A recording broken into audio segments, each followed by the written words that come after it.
తెచ్చెల కల్పన CPI-ML ప్రజాపంద జిల్లా నాయకురాలని.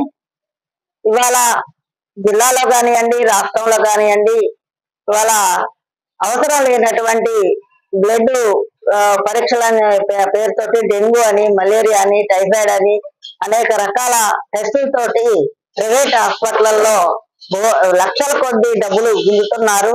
ఇవాళ dengue లేకపోయినా డెంగ్యూ టెస్ట్ అనే పేరుతోటి 20,000 30,000 అప్పులు చేసి పేదోళ్ళ బాగా పేదోళ్ళు అయినటువంటి వాళ్ళ ఆస్తుల్ని, ఒంట్లో ఉన్నటువంటి నగల్ని తాకట్టు పెట్టుకొని ఇవాళ బ్లడ్ టెస్టులు చేసుకోవాల్సినటువంటి పరిస్థితి వస్తుంది.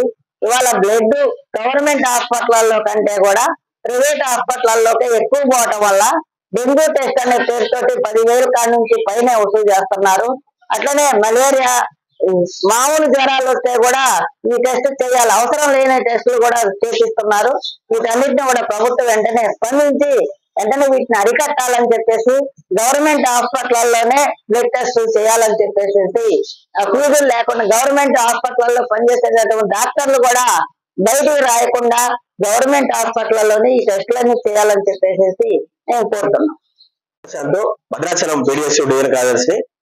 భద్రాచలం పట్టణంలో ఉన్నటువంటి ప్రైవేటు ఆసుపత్రులలో కానీ అట్లాగే ప్రైవేటు ల్యాబులలో ఈరోజు లక్షల రూపాయలు దండుకునే పరిస్థితి కనబడతా ఉంది. ఏజెన్సీలో ఒక పక్క వైద్యానికి సంబంధించిన చట్టాలు ఉన్నా వాటిని తొంగులో తొక్కుతా ఉన్నారు. అవసరం లేని టెస్టులు డాక్టర్లు కూడా రాసేసి మలేరియా, డెంగ్యూ అని చెప్పేసి అట్లాగే ఇతర మొత్తానికి టెస్టులు మొత్తానికి కూడా 1,200 రూపాయల నుంచి 1,500 రూపాయల వరకు వసూలు చేస్తా ఉన్నారు. దీనికి కారణం మొత్తం కూడా ప్రభుత్వం సంబంధించిన డిఎంహెచ్ఓ గారు మాత్రం పట్టించుకునే పరిస్థితి లేదు. భద్రాచలంలో పుట్టగొడుగులా పుడుకొస్తున్న ఈ ల్యాబులకు సంబంధించిన దాని మీద దాడులు చేయాలని చెప్పేసి అనేక సందర్భాలు రాజకీయ పార్టీలు, ప్రజా సంఘాలు మాత్రం చెప్పినా కానీ పట్టించుకునే పరిస్థితి ఈ రోజు కనబడతా ఉంది. డిఎంహెచ్ఓ గారు ఖచ్చితంగా స్పందించాలి. ఎందుకంటే భద్రాచలం మారుమూల ప్రాంతంలో ఏజెన్సీ నుంచి కూడా ఇక్కడ గిరిజనులు ఎట్లా ఇతర సంబంధించిన పేద వర్గాల నుంచి ఎస్సీ, ఎస్టీ, బీసీ మైనార్టీ సంబంధించిన వాళ్ళే ఎక్కువ పేద ప్రజలంతా ఉన్నారు. కాబట్టి వీళ్ళ యొక్క వైద్యానికి అధికంగా ఈ వైద్యం పేరుతో వాళ్ళ దగ్గర నుంచి డబ్బులు వసూలు చేస్తా ఉన్నారు. కాబట్టి వెంటనే డిఎంహెచ్ఓ గారు స్పందించాలి.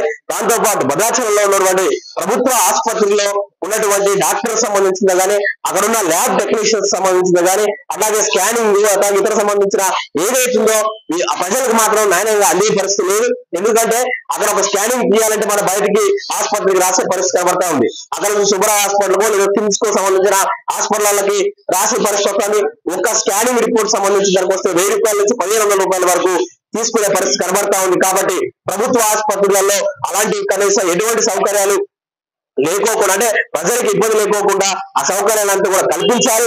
ప్రభుత్వ ఆసుపత్రిని బలోపేతం చేసి ప్రైవేట్ సంబంధించిన ఆసుపత్రుల దగ్గర తీసుకున్నటువంటి ఆ నిధి దోపిడిని ఆపాలని చెప్పేసి వీడియోస్గా డిమాండ్ చేస్తున్నాం. దాంతో పాటు ప్రైవేట్ ఆసుపత్రికి సంబంధించిన దాంట్లో వెంటనే విజిలెన్స్ సంబంధించిన డిఎంహెచ్ఓ గారు పర్యవేక్షణ చేయాలి. దాంతో పాటు వాటిపై దాడులు చేయాలి. చేసి తక్షణమే అటువంటి పర్మిషన్ లేనటువంటి కూడా మొత్తం సీజ్ చేయాలని చెప్పేసి కూడా డిమాండ్ చేస్తా ఉన్నాం.